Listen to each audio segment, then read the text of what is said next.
Shalom, shalom, shalom, everyone. Shalom.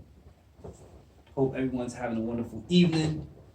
My name is Yehoshua, and I know I've been gone for like 3 or 4 months. Kids, family.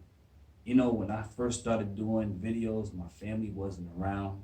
They was out of the country, and I had a lot of time on my hands. Now that they're back, I didn't know they would take so much of my time, and it's been rough trying to put something out, and I've been wanting to put something out, and now I have to make sacrifices, and that's what I'm doing. As you can see, it's like 1 or 2 o'clock in the morning right now, and I said in my past videos I was going to show you how to keep all 613 commandments, and I'm excited to show you that. So if you haven't subscribed to the channel, subscribe. If not, I appreciate your time. I'm not a teacher. I'm just trying to plant seeds. Don't just listen to me. Get your information from other people. Look at Matthew 6:19. Yeshua said to not store up treasure here on earth where it rot and thieves could break in. He said to store up your treasure in heaven. Store up your treasure in heaven. How do you store up treasure in heaven? Good deeds, being kind to one another, but most importantly, it's the mitzvahs, it's the commandments, to keep the commandments. That's how you store up treasure in heaven. It's like opening up a bank account. Once you start doing the mitzvahs, once you're doing the commandments, you're automatically storing up treasure in your heavenly bank account. So when he says to store up treasure in heaven, he's talking about the commandments. The commandments, the way of life, how you treat others, passing the test that God tests you on. That's how you store up treasure, the commandments. So let's start off with saying that we have 630 commandments. They are established within the 10 commandments. The 10 commandments expounds on the 613, stealing, killing, and things of that nature. But I want people to understand that the 613 commandments is not for one person to do. Somebody might, I tell people all the time, I say, man, we got to keep the command. Oh, I can't keep 613. We can't keep all of that. We can't build altars and slaughter animals. We can't do any of that. Of course we can't. We can't do any of that. And to be honest with you, we in a generation where we thankful that we don't have to do any of that. You see, back then, the children of Israel had to keep the 613 as a whole. You see, in those biblical times, they had to build altars. They had to slaughter animals. They had to do those things. You see, there was specific commandments for a specific group of people. You had commandments for the Kohen. You had commandments for the Levites, the women, the king. You had commandments for different groups within the children of Israel, and together they had to keep the 613 as a whole. So in this generation, even though we don't have to do that, we to observe it, observe the commandments, which means to study and to go over it and to understand the meaning behind these commands. It's within the parshas, within the first 5 books. Okay, so we should be grateful that we don't have to do those things. But there are commandments today that's applicable that we need to do. Remember, God's commands are forever. They will never be done away with. We need to understand that, because a Christian will tell you we don't have to do that. No, we still do. There are still commandments that we have to keep today, like right now. Okay, so I want to go to Deuteronomy 6:4. I'm going to talk about the commandments that we can keep. Now, I'm not saying go through the whole thing and find what to keep. As you go through the parshas, as you go through the Torah, you will find commands that you need to keep. So I'm just going to show you commandments that you could keep on a daily basis. Okay, it's simple commands you keep on a daily basis to draw you closer to God, to start building your treasure in your heavenly bank account. Because like I said, when you do these commands, you're storing up treasure in heaven.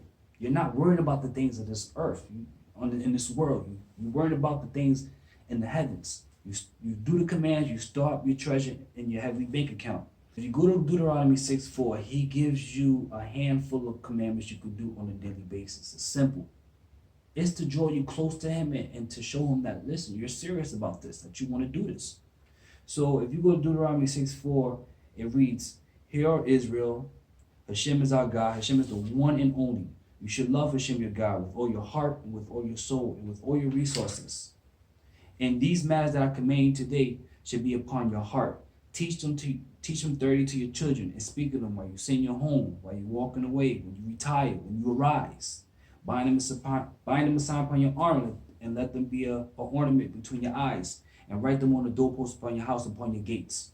He already gave us a handful to do on a daily basis. Shema is something we say when we retire and when we arise.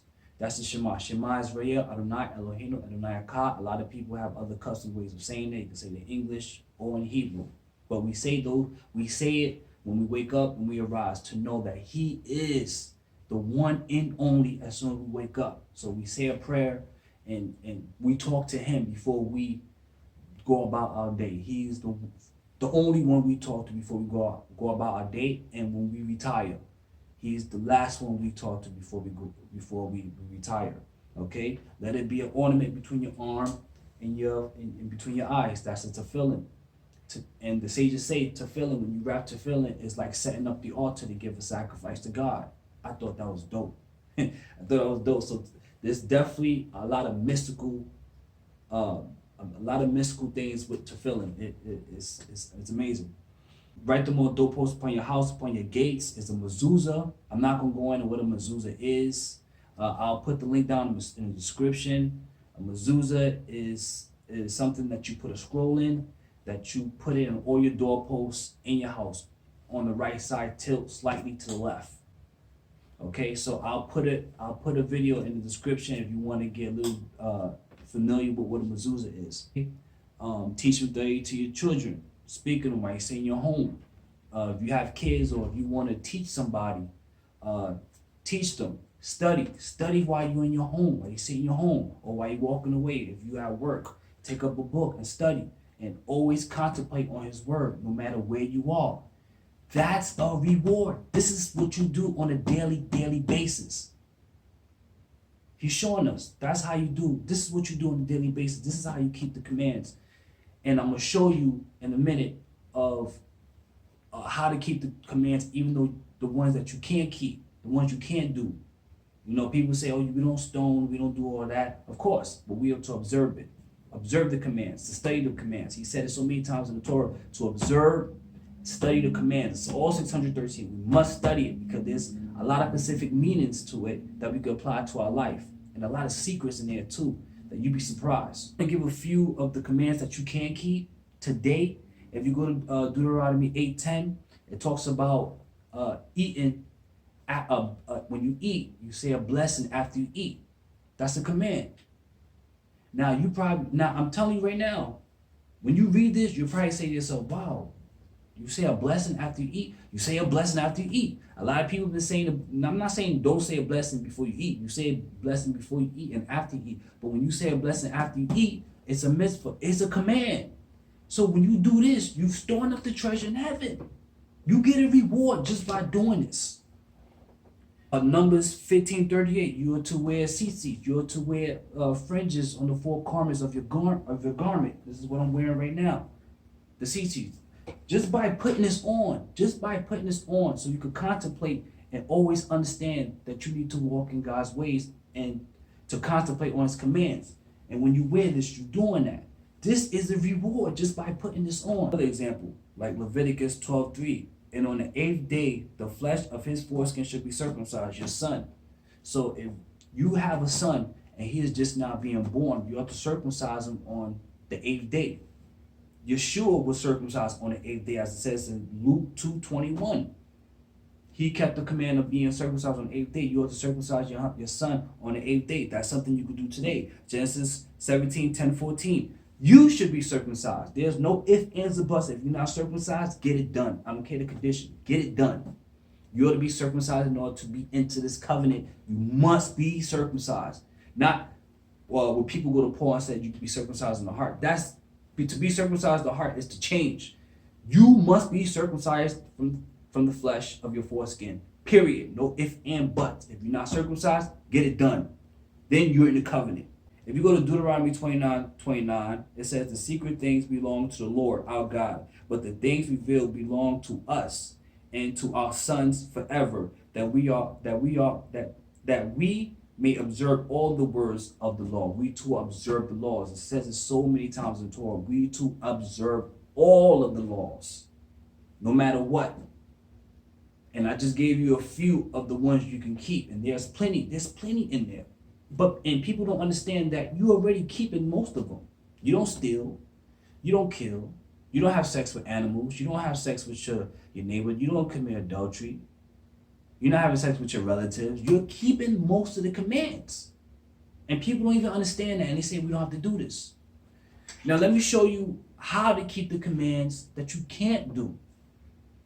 When God said to observe his laws, he means to observe the parshas. And the term parsha in Hebrew means a section of the biblical book in the